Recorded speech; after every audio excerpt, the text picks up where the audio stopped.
Manuel Berengan, vice coordinatore del progetto Civil Life dell'associazione Equinet.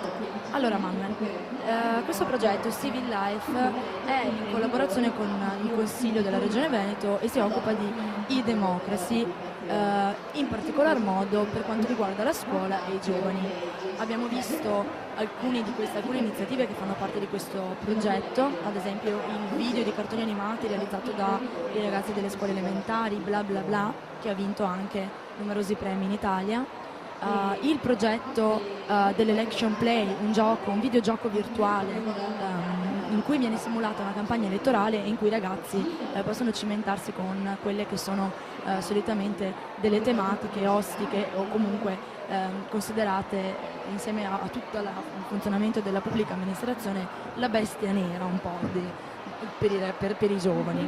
Allora, un bilancio di questo insieme di progetti di Civil Life e della collaborazione e del ruolo di Equinet nel Consiglio regionale e soprattutto all'Expo Scuola, dato che siamo presenti oggi. Prima di tracciare un bilancio di questi 3 giorni, innanzitutto io vorrei ricordare una persona che in questi 3 giorni non ha potuto essere con noi per purtroppo dei problemi di salute che insomma, gli hanno impedito di venire fisicamente qui in fiera, che è il coordinatore delle attività di Civil Life, del laboratorio didattico, il dottor Dino Bertocco, presidente dell'associazione Equinet, che lo ringraziamo innanzitutto perché è sempre sulla cresta dell'onda, appunto l'onda di Civil Life. L'onda, anche se mi permetto, del design di questo stand del Consiglio regionale, che proprio fa venire in mente il divenire, il cambiare. Quindi.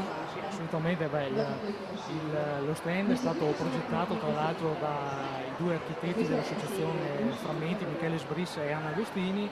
È stato progettato proprio ricordando questo movimento dell'onda nelle pareti esterne.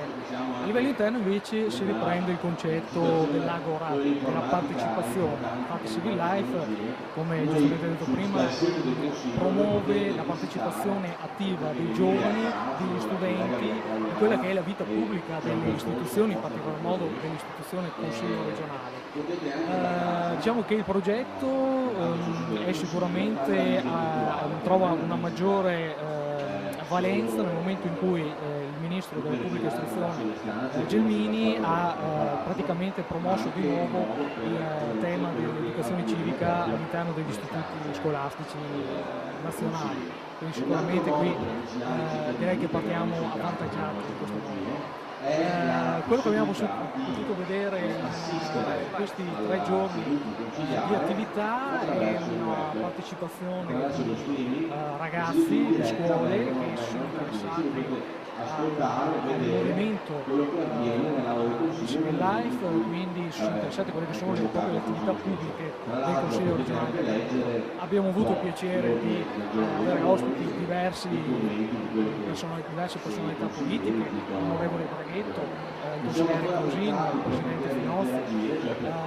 Quindi è chiaro che c'è anche un interesse in qualche modo ad essere presenti e a sponsorizzare ancora di più la nostra attività, e questo sicuramente sia come Consiglio regionale che come Equinet ci fa immensamente piacere. Allora, Civil Life, educazione civica, l'educazione alla cittadinanza inizia proprio dalla scuola. E questo progetto sta riscontrando un notevole successo, riceve insomma un feedback piuttosto positivo, si può dire. Quindi il bilancio finale di questi 3 giorni di fiera? Il bilancio finale è questo: abbiamo avuto un sacco di stand, un sacco di partecipazione, le scuole anche quest'anno come l'anno scorso hanno risposto positivamente all'invito che è stato loro rivolto a tutte le attività, perché noi parliamo delle nostre, ma rendiamoci conto che ci sono un'altra 50, 60 di stand qui intorno che ripropongono attività proprio rivolte all'educazione dei ragazzi. Quindi sicuramente quest'anno è andato molto, molto bene, forse anche meglio dell'anno scorso, vedremo poi le cifre alla fine. Sicuramente l'anno prossimo può andare ancora meglio, possiamo avere ancora più spazi espositivi e più attività che siano più interattive con la parte giovanile di questa fiera. Quindi un occhio rivolto alla progettualità futura, e con questo Manuel ti ringraziamo per essere stato qui con noi, per la tua disponibilità, per il bellissimo progetto di Civil Life, e ci auguriamo che continui ad avere successo. Ciao, buon lavoro, buona continuazione.